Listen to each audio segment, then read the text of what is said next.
Alright guys, welcome to RC Mojo. This week we've got a new radio, the RadioMaster MT12, the first off-the-shelf open/EdgeTX wheel radio, a combination I've been wanting to see for a very long time. It's got everything you'd expect from a surface radio, plus all the usual bits you'd find on an EdgeTX radio. It's extremely configurable, supports many radio protocols, and it's even expandable. We'll have a quick look at the radio, but it's worth mentioning the usual FPV and drone content creators that have a relationship with RadioMaster have had videos up for a month or so.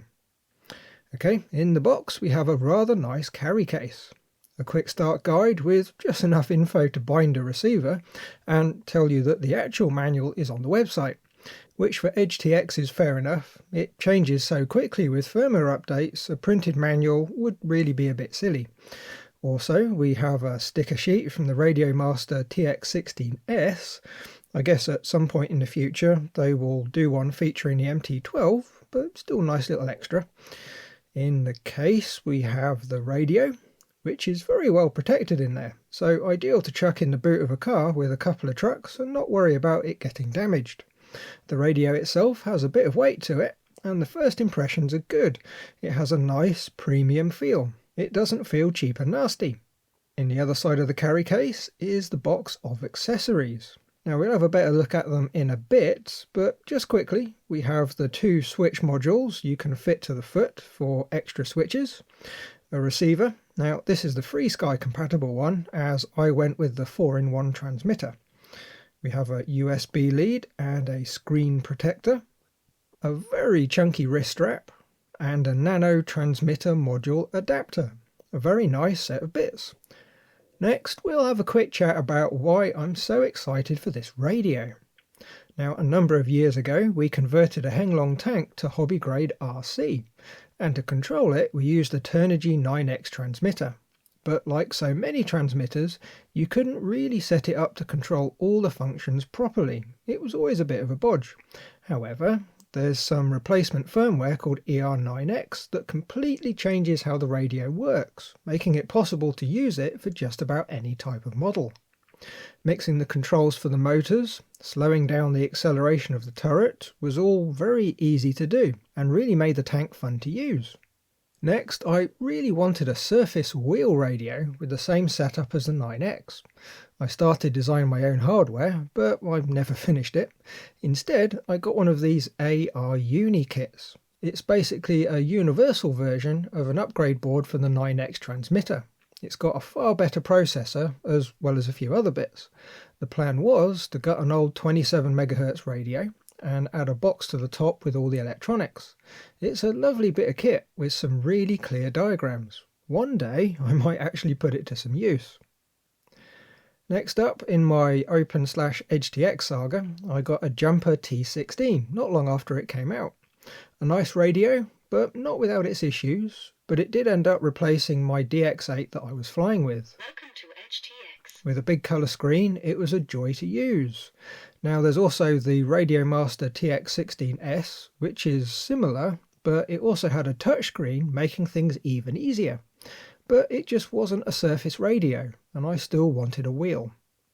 In the meantime, I've been using modified FlySky GT3 Bs and Cs, a nice low-cost radio that with a bit of work will do 8 channels with enough options to do the job in most installs. But using that interface is an exercise in frustration. It's really not clear what does what, and you really need to have the manual handy to look things up until it's all memorized.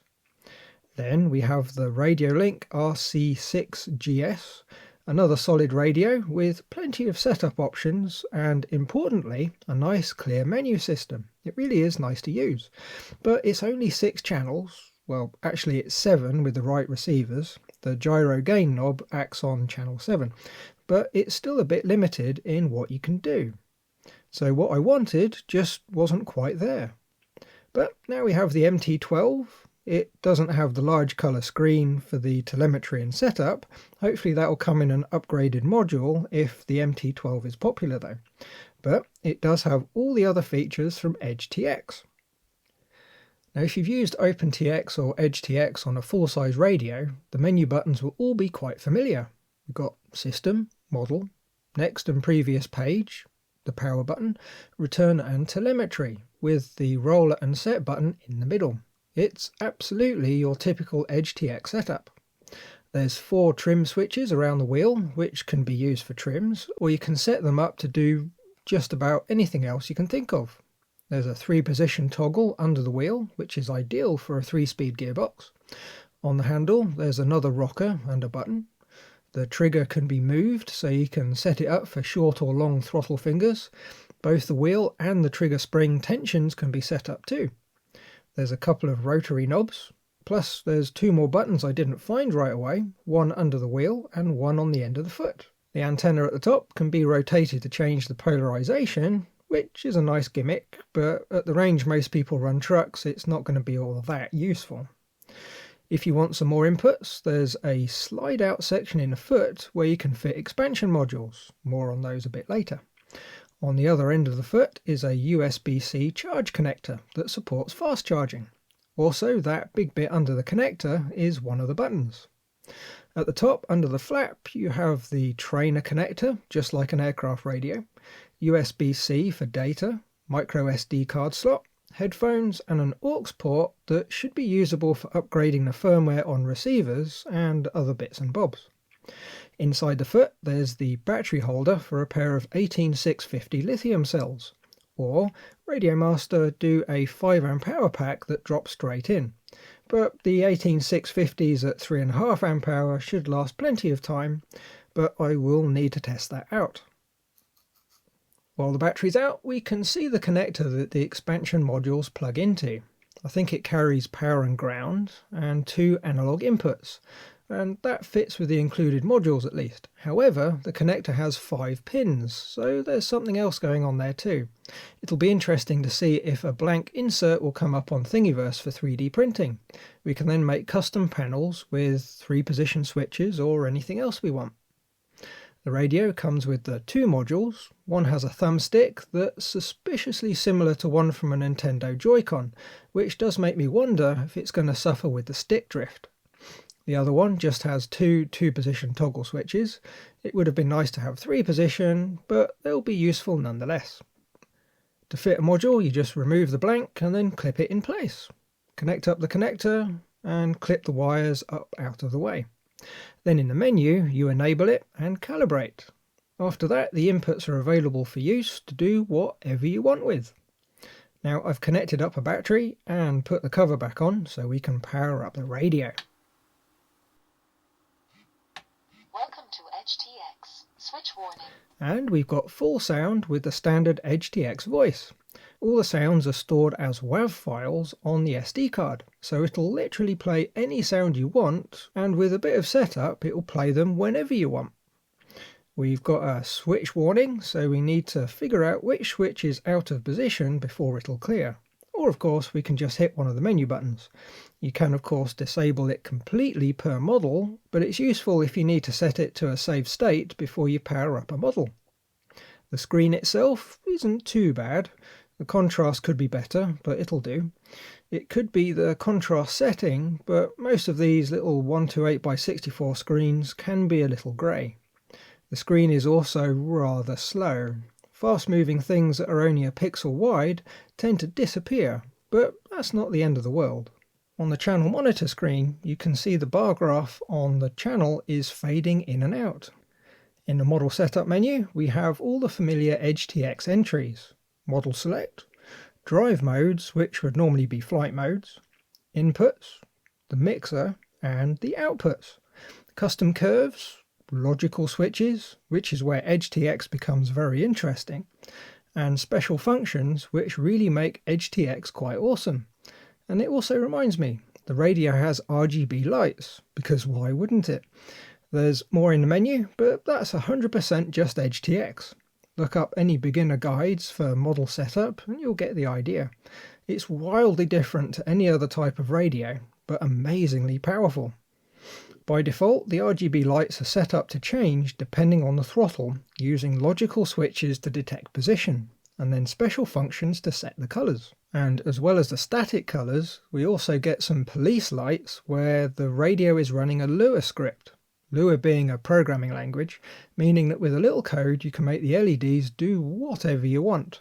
Or for that matter, you can use Lua to make the radio do pretty much anything you can't do with the standard menus.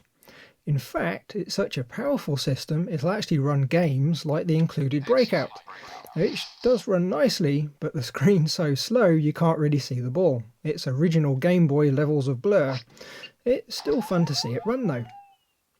Now, I suppose we should look at the included receiver. I went with the 4-in-1 version, so we've got a fairly typical 6-channel receiver. There's also the ELRS version of the radio, which is the better protocol, but I went with the 4-in-1 as it should be compatible with quite a few ready-to-run receivers. Plus, we can add an ELRS module later. And with it being an add-on module, we'll be able to run an external antenna and really play with legal long-range RC. But back to the receiver.